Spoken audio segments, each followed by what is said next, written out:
Netflix has released a movie called House of Dynamite on its platform. No spoilers. The movie's plot centers on an emergency in the White House when an unknown intercontinental ballistic missile is detected heading for the United States. It's unknown because, according to the script, the American satellite group was unable to accurately determine its launch point. Later, it's revealed the intercontinental ballistic missile targets Chicago. Attempts to intercept it with 2 missiles fail. If you want to know what happens next, watch the movie. It's thrilling, but the creators included several inaccuracies and an unlikely scenario for dramatic effect. First of all, it is highly unlikely that the American space-based infrared system space-based early warning system for ballistic missile launches would fail to determine the exact launch location. First of all, it is two-component. The group of satellites with infrared equipment on board is deployed in geostationary and highly elliptical orbits, as well as in low Earth orbit. Secondly, launching an intercontinental ballistic missile produces intense thermal and infrared radiation at several thousand degrees Kelvin, instantly detected by missile warning satellites with infrared sensors. Additionally, many commercial and semi-commercial American satellites also carry infrared sensors. You may have seen images from National Aeronautics and Space Administration devices that capture fires in various regions of Russia after the arrival of Ukrainian drones. In fact, Theodore Postol, a professor of science and technology and national security policy at the Massachusetts Institute of Technology, stated in his comments to journalists, "The space-based infrared system is capable of detecting a missile launch through cloud cover because it operates in certain wavelength ranges where clouds do not absorb infrared radiation, and therefore it can determine the launch location, probably accurate within a kilometer on Earth's surface." Speaking about the inability to detect a missile launch in the movie Dynamite House, Professor said, "It's not true that we don't know where it was launched from. In fact, Ukraine learns about the launch of ballistic missiles by Russian militants every day in advance precisely thanks to the space-based infrared system satellite system. But as you understand, the same Iskander produces much less heat at launch than an intercontinental ballistic missile."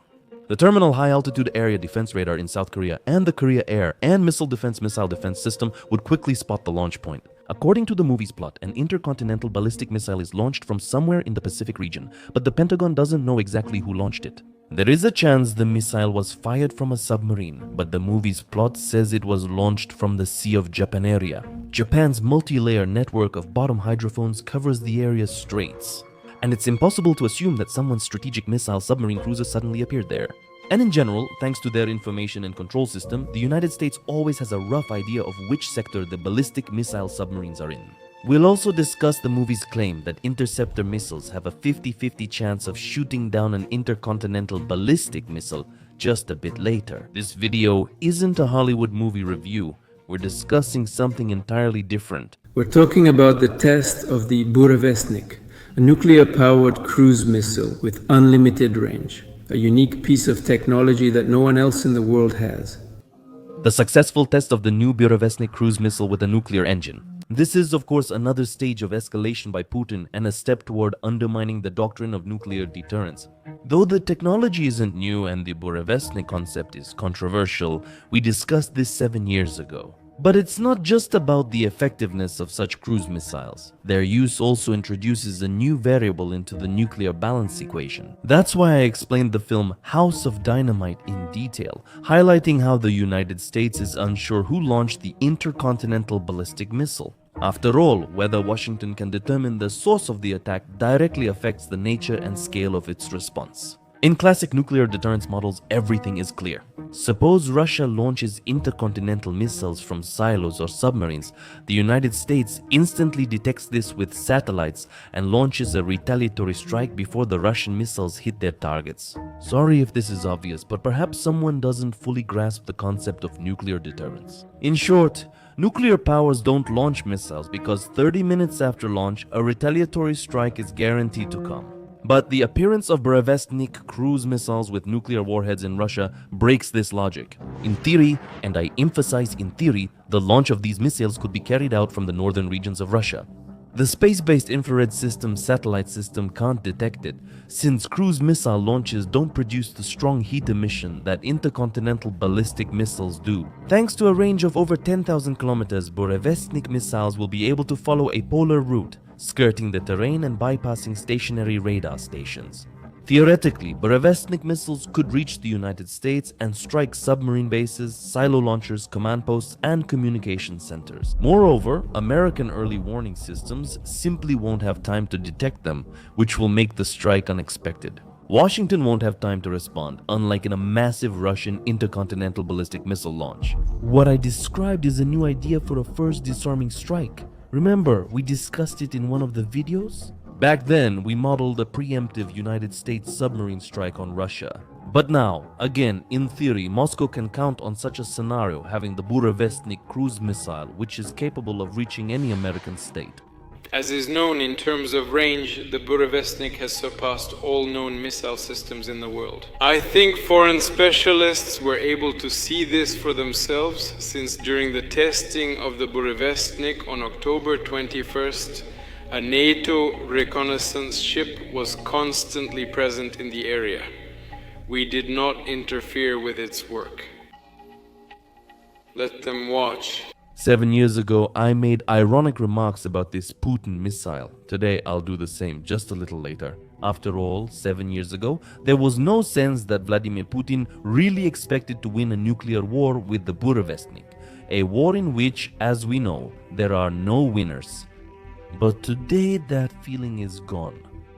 In 2019, Russia holds the Thunder, 2019 exercise involving all parts of the nuclear triad. Missile launches are performed by mobile ground-based systems, long-range aircraft, and nuclear submarines. Moscow deems the deterrence force exercise successful. A year later, the Peace Research Institute in Oslo publishes a report. And in it, analysts come to a disappointing conclusion, stating that in reality, the GROM 2019 exercises were not just a show of force, but an element of a new military doctrine in which Russia once again considers nuclear weapons as a tool for conducting and possibly ending a large-scale war. Several factors indicated this. First, Russia tested strategic forces during the exercises and connected them with conventional tactical systems previously only used in non-nuclear situations. Analysts noted that these systems were used as part of an exercise whose scale and nature went beyond ordinary training or demonstration deterrence activities. In other words, the report clearly states that GROM 2019 was not a large-scale public relations stunt by Putin to intimidate the world, but real preparation for using the nuclear component together with tactical systems in the event of a war that Russia was preparing for. Norwegian doctors of science came to the following conclusion: Russia is returning to viewing nuclear weapons as an instrument of coercion, not just as a means of deterrence. GROM 2019 reflected the resurgence of nuclear militarism in Russian strategy, raising the risk of miscalculation and escalation in local conflicts. So, even back in 2020, analysts were writing that it seemed like Putin, when announcing the existence of new types of weapons. Remember, the Kremlin dictator announced the Burevestnik cruise missile in 2018. He is counting not just on deterring the enemy from a conflict with Russia, he is counting on winning a nuclear war. Every word counts since it's specifically addressed by passing interception lines. Why did we do all this? Why did we say all this? As you can see, we didn't make any secret of our plans, but spoke about them openly, primarily to encourage our partners to negotiate. Russia is and remains the largest nuclear power. No, in fact, no one really wanted to talk to us. No one listened to us. Listen now. Back in 2020, the conclusions of the Oslo Institute staff sounded too alarming. To many people, myself included, Putin seemed to enjoy provocations, special operations, and terrorist acts, but not as someone ready to blow up the world. But today, this statement from the report 5 years ago, I quote, "Moscow is showing an increasing willingness to use nuclear weapons in crisis scenarios, including in response to non-nuclear threats." It sounds almost prophetic, and really just think about it yourself. Putin launched a Yars intercontinental ballistic missile from Plesetsk Cosmodrome to a Kamchatka test site on October 23, pointing toward the United States. On October 26th, he announces the successful test of the Burevestnik cruise missile, which is confirmed by NATO members. On October 29th, he threatens with the Poseidon underwater drone capable of carrying a megaton-class warhead, to which the President of the United States, Donald Trump, reacts, or rather, does not react at all. He states that they also have submarines. Later on social media, he allegedly announces nuclear tests which haven't happened since the 90s. But it turns out he meant a subcritical test, not an actual nuclear test. These tests were also done in 2024, nothing new. The states test the Minuteman intercontinental ballistic missile from California toward Micronesia, not Russia. But these exercises aren't related to the recent nuclear escalation, as they're regular and were planned long ago. All of this is described in more detail on my Telegram channel. Taking this opportunity, I want to ask everyone to subscribe to it. The link is in the description. And then on the same day, Putin comes out and we hear this. In this regard, I instruct the Ministry of Foreign Affairs, the Ministry of Defense of the Russian Federation, Special Services, and civilian agencies to submit coordinated proposals on the possible start of work on preparing for nuclear weapons test. The Kremlin fully understands that the United States is not planning to resume nuclear tests for now, and Trump's rhetoric is clearly not very decisive either. The 47th president reacted to a new missile threatening nuclear deterrence by posting on social media. Although it's obvious that Putin is escalating the situation, of course it can't be ruled out that all of this could be part of an information operation aimed at intimidating Kiev's allies. However, it's impossible to ignore the very fact of the Burevestnik's appearance and the subsequent rhetoric of the Kremlin dictator. After all, this is a new level of escalation that undoubtedly brings the world closer to nuclear conflict. And here the main question is just one. Does Putin himself believe that he can win what he sees as an inevitable nuclear war? And we don't know the exact answer to this question. He claims from the podiums that Russia's new weapon models, as always, have no equals. They are the most groundbreaking. They are a cut above everything that potential adversaries have. Now you wonder if he knows it's all nonsense and is just bluffing. Or is he, just like before the start of the full-scale invasion of Ukraine, convinced that he will achieve an easy victory because someone brought him encouraging information in folders? And right now, I wouldn't bet all my money on the first option. That's what everyone says. If we apply something somewhere, what will we be? Outcasts, right? Guys, come on, they'll be lining up to be friends, because who do they make friends with? The strong. They'll be lining up, so that no one else gets struck by the same nuclear club under that dome again. Purely theoretically, the idea of using the Burevestnik, despite the propaganda hype, is highly questionable. Can the United States detect a large cruise missile launch from another continent? Again, in theory, it's quite difficult to do this. But back in 2022, the American National Reconnaissance Office, the National Reconnaissance Office, signed 5 contracts at once with 5 companies that have commercial satellites equipped with synthetic aperture radars, or synthetic aperture radar for short. You probably know how they work. The satellites emit short pulses of microwave radiation toward the Earth's surface and record the reflected echo signals, which produces an image like this. Clouds, fog, or rain are not an obstacle for them, so they can detect the movement of equipment and even mass launches of cruise missiles. There is a strong chance the Burevestnik's launch will be detected early. The speed of the new Russian cruise missile is from 800 to 1,000 kilometers per hour. That means the United States Air Force will have 6 to 8 hours to scramble fighters and intercept the cruise missiles. The first to intercept will be the 354th Fighter Wing from Eielson Air Force Base. Alaska, the wing has 54 F-35S along with KC-135R tankers, which are also based at this airbase. Up to 40 F-22 fighters will take off after him from Richardson Air Base, which Vladimir Putin recently visited. The combined salvo of these fighters alone, 536 air-to-air missiles. I understand that what we're doing right now is a verbal simulation of processes so complex that only a supercomputer capable of running several scenarios could handle them. War games, but we're just discussing the concept. Obviously, the longer a missile is in the air, the more chances there are to shoot it down. And the United States has all the resources and means for that. And again, if a missile is flying for 10, 12 or 14 hours, you have time to detect it. That's not such a big advantage. I think another important point that pushed this program forward was that it's a unique system that no one else has developed, and that's true. But, as I usually say, that's mainly because the military benefit of such a system isn't very high.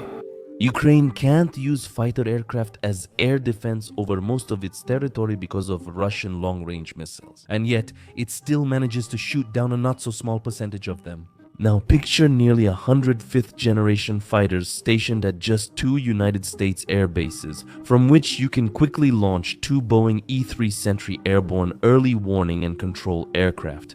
Meanwhile, the United States has over 6 hours to intercept subsonic targets. What will be the interception rate? And that's not even taking into account the Navy, Canadian interceptors, and so on. So again, purely theoretically, sorry for using that word so often, but as you can see for yourself, sometimes our primitive modeling turns out to be accurate.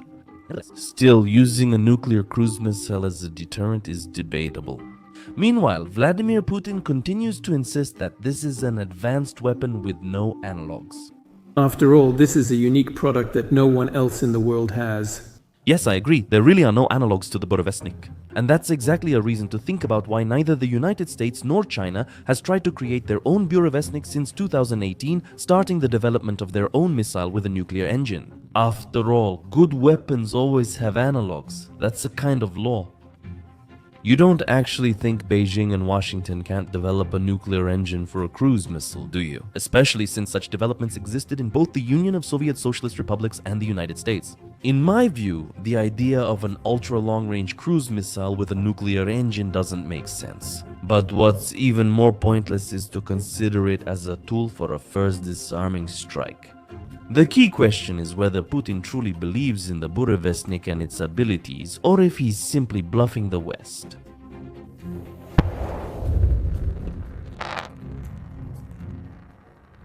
In House of Dynamite, as I said earlier, the key twist is when 2 American interceptor missiles fail to shoot down an unidentified intercontinental ballistic missile. As a character in the movie says, the chances of shooting it down are 50-50, but that's also inaccurate. Of 21 GBI tests, only 12 succeeded.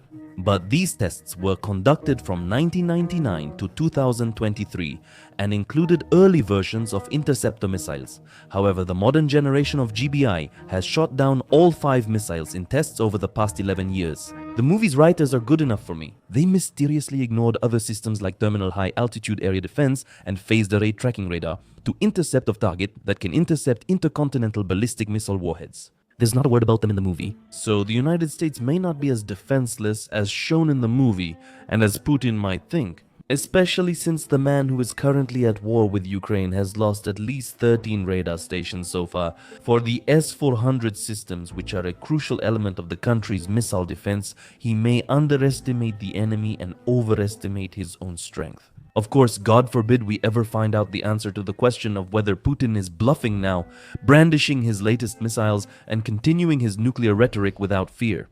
But seeing how many times he has misjudged situations, and how often Russia's so-called unparalleled weapons have turned out to be of less than the best quality, I admit that he could make another mistake. I only hope that humanity will stop the Kremlin dictator sooner. After all, I've already explained what a mistake would lead to. Picture it, 4 in the morning. Sleeping Moscow. In the center of the metropolis, at an altitude of 500 meters, an American nuclear warhead with a 200 kiloton payload detonates. In just an instant, everything within a 2-kilometer radius will be completely destroyed. 98% of the people at the epicenter of the explosion will die. Given the population density of such a large city, that's approximately 120,000 deaths. Within a few seconds, in a radius from 2 to 11 kilometers, approximately every second person will die. That's 500,000 more lives. That makes 620,000 people, the population of Montenegro. Outside the perimeter of the 11-kilometer zone, the main threat to people will be radiation. It's difficult to calculate the exact number of victims from its effects, but the consequences for Moscow will be catastrophic.